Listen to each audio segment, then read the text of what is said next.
My friend Larry Reed was the first person that I heard talk about 5-second decisions that can change your life forever. Something was the farthest thing from your mind, and then 5, 4, 3, 2, 1. You've done something that will affect your life for every day for the rest of your life. Most of us make some 5-second decisions. They can be bad decisions, things we will always wish we had not done. Oh, what we would give for a do-over. But sometimes they can turn out to be wonderful decisions. Decisions that put us in a place to receive tremendous benefits. This is a story that involves a 5-second decision.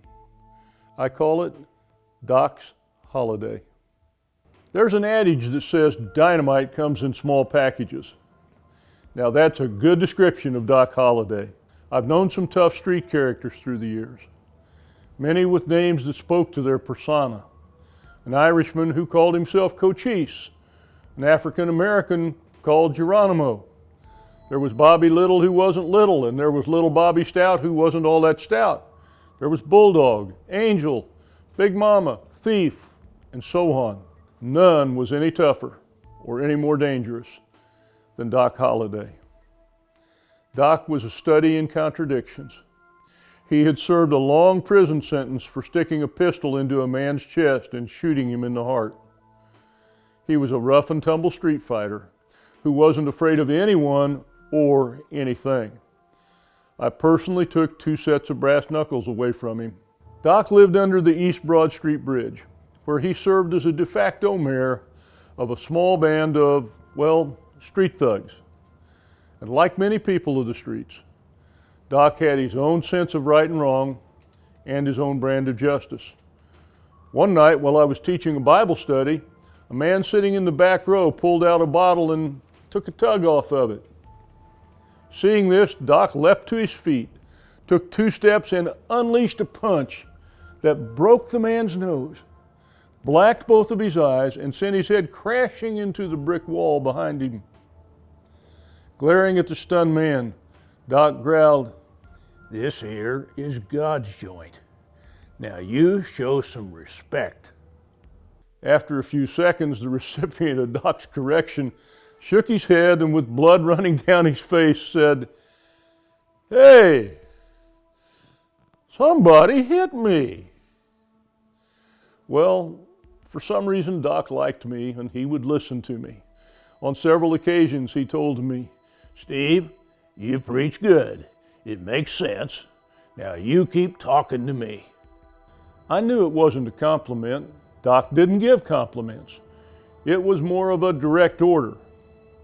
And over the months and through several years, some subtle changes occurred in Doc. He was still tough. He ruled his camp with an iron fist. That's the law of the streets. But, well, let me give you an example. The night came for our annual Christmas party. Now, it was held the week before Christmas, and it was as close to a gala as any of our friends and guests would ever get. It was a ticketed event. Guests had to show their tickets to gain admission. And after a sumptuous feast, they then exchanged their tickets for gift bags that included new sleeping bags, tents, hoodies, gloves, socks, and other items that were needed for survival in the camp life. When we gave people their tickets, we warned them not to lose that ticket because it wouldn't be replaced, and treasure that ticket they did. For most of them, it was the only Christmas they would receive. This particular night, Doc was standing in line waiting to redeem his ticket. He was looking forward to getting a new supply of items that might well make the difference between his surviving the winter or not doing so well. When into the room burst Willie Dog. Willie Dog was a Vietnam vet who really never came home from the war. And while Doc lived underneath the East Broad Street Bridge, Willie Dog lived underneath the West Broad Street Bridge, but they were friends. Approaching Doc, Willie moaned, "Doc, man, I lost my ticket. Man, what am I gonna do? Because without that stuff, man, I ain't gonna make it." Fully understanding the truth of Willie's desperation, Doc held his ticket out to Willie and said, "Here, dog, take mine. Merry Christmas." With that, Doc simply turned and walked out into the cold December night. The journey of Doc's life had been rough.